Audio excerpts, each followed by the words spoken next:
Euh, Bonjour, c'est Marc Jordan de Pomme Énergie France. Nous sommes améliorés dans la cuisine laboratoire de l'association, au sein de l'association. Je vais vous montrer comment je fais une tarte à la truite fumée. Ça peut être aussi au saumon fumé. Donc, quand je prends de la truite fumée, c'est un peu moins cher. Voilà, je prends du produit de chez Leclerc, marque Repère. L'idéal, c'est 6 tranches. J'ai 200 g de gruyère râpé. Il faut à peu près deux petits berlingots comme ça de crème, 30 centilitres de crème, c'est 20. Un petit peu de lait pour récupérer le fond. La pâte feuilletée de chez aussi de Cartalier Blanc, c'est pas mal, c'est des produits pas trop chers. Il y a le sel fin que je vais mettre après, noix de muscade, il y a un supplément parce que j'ai passé du poivre. Donc on va commencer là. J'avais déjà mis un petit peu de crème avec les œufs, 6 œufs là-dedans, il y a 6 œufs. Là il y a 5 tranches, donc on fera l'idéal c'est 6, donc ça va le faire. Là je vais enfouer, je vais rajouter de la crème. Alors il reste un petit peu là-dedans. Hop. C'est de la crème liquide, c'est là. Je prends maintenant de la crème plutôt épaisse, parce que l'avantage, je rince un petit peu le flacon avec du lait, puis je récupère un peu de matière. Voilà. Donc là c'est un berlingot de 20 centilitres. Donc je mélange ça au fouet. Voilà. Alors, on va en rajouter un peu plus, parce que l'autre était pratiquement vide. Ah oui, ce que je fais parfois, ouais, pour économiser la matière, récupérer un peu de crème. Je rince le flacon, enfin le berlingot. Et là, je vais remettre un peu plus parce que là, j'en mets un troisième. Parce que l'autre, il était pratiquement vide là, pour avoir vraiment les 30 centilitres. Là, à peu près la moitié, il faut la moitié de celui-là. Là, vous voyez, celle-là, elle est plus épaisse la crème. L'avantage, justement, si vous voulez rincer avec du lait après le flacon pour récupérer un peu de crème, c'est plus facile. Puis, disons que ça fait moins de jus, parce que si elle est trop liquide, après, ça fait un peu d'eau. Donc voilà. On a alors maintenant le gruyère. On va mélanger ça. J'ai déjà le sel, le poivre. Alors je goûterai pour voir. Alors pour le sel, il ne faut pas trop saler parce que dès que vous mettez le gruyère râpé, il peut être un peu salé. Et le saumon, ça va augmenter la teneur en sel. Il faut faire gaffe à ça. Il ne faut pas se faire piéger. Alors là, voilà, on mélange. Du sel. Je prends du sel. Après, je vais goûter quand même. Je fais un peu au pif, pas trop salé quand même, parce que il faut penser que le truc fumé est un peu salé et le gruyère aussi. Donc voilà, je rajoute le gruyère râpé. Donc 200 g de gruyère râpé. Hop là.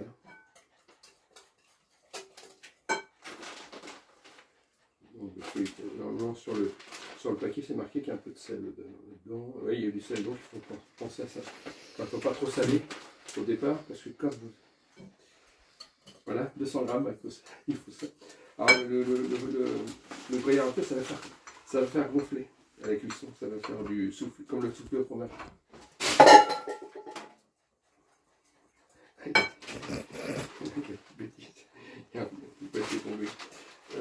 Voilà, on continue. Donc je mets tout le gruyère râpé. Quand le tire à côté de moi, si je prends un petit apéritif, j'en regarde un peu. Une petite poignée pour les cuisiniers, avec, en guise d'apéritif. Alors là, je vais mettre de noix de muscade. C'est ça qui donne le goût. Avant, je faisais râper. Là, ça va être bon. C'est du au pifomètre, on va dire. Donc voilà, c'est ça qui va donner un petit goût sympa. Alors, je regarde si je me suis pas ouvert. Voilà, et puis je vais t'en mettre un petit peu de poivre.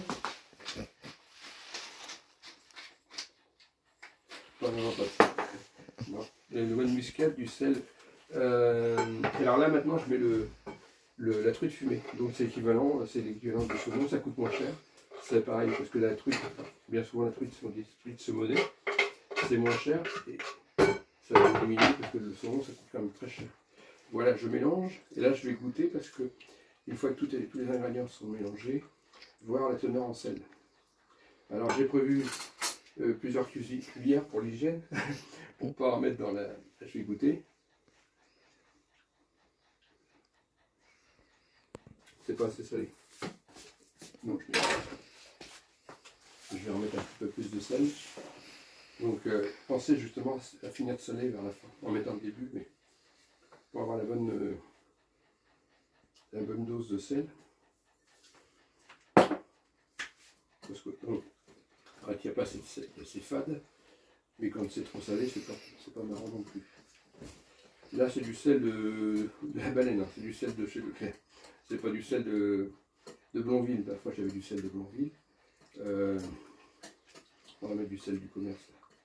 Et parfois je mets du sel le sel de Blonville, j'en ai là. Hop là. Je pourrais en mettre un plein pour. Alors j'utilise pas souvent quand c'est les pâtes, je ne mets pas parce que ça l'humidité rentre dedans. Voilà, c'est le sel de, là, ça vient de Pâte d'Auville. Alors je viens goûter. Déjà, justement, je finirai avec le sel de. Je vais goûter si c'est. Moi, ça commence à être salé. Ça commence. On va mettre une petite chenette du sel de Blonville. Alors celui-là, il a du mal à l'humidité. Alors si jamais je me balance de saler des pois, quand il y a quelque chose qui dégage la vapeur, ça fait rentrer un peu d'humidité. Voilà, ça va être bon. Voilà. Donc, voilà, là, je vais mettre le plat avec la pâte feuilletée. Voilà. Alors, hop. Voilà, on va mettre ça dans l'évier. Là, je vais verser tout ça dans le plat. On ne perd pas une goutte. Ça marche. Il est en bois. Faire moins de bruit. Voilà.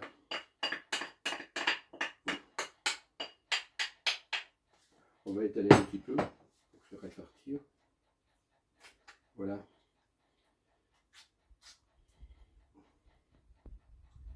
Et puis après, on va aller au four. Je vais aller au micro-ondes en chaleur tournante. Alors voilà, j'arrive devant le micro-ondes. Je l'avais préparé 10 minutes en préchauffage. Enfin 7 minutes. Je l'avais préparé déjà en chaleur tournante. Je vais mettre plein de bruit parce que c'est chaud. Voilà. Puis je vais le mettre alors donc chaleur tournante. Hop. 220 degrés. Ouais. 220 comme ça. Et puis on va mettre 30 minutes. Je vais mettre 30 minutes. Je vérifierai au bout d'un quart d'heure. Je mets 30 minutes parce que en général, bon, même dans un four, c'est 30 minutes pour les pizzas aussi. Les pizzas, les pizzas c'est 15 minutes en réalité, dans le cuisson. Mais avec le four, je vais mettre 30 minutes. Donc c'est parti là. Au bout d'un quart d'heure, je vais regarder comment ça se passe. Tu peux nous donner la recette? Alors là, donc, la recette, donc c'est des 6 œufs. 6 œufs, donc je prends des œufs, tiens, le faire aussi. C'est vrai que c'est pas mal. C'est pas trop cher. C'est marque Repère aussi, tiens. Quand tu prends du Leclerc. Marque Repère, je pense que là. Quand je les achète, vérifie qu'il n'y en a pas à me casser. Le truc que ma fille me dit, tiens, fais gaffe. Quand tu achètes des œufs, regarde, il n'y en a pas qui sont cassés. Puis je les ai lavés. Alors, je n'ai pas montré, mais avant, je les lave toujours parce que quand on se passe là, il peut polluer quand même.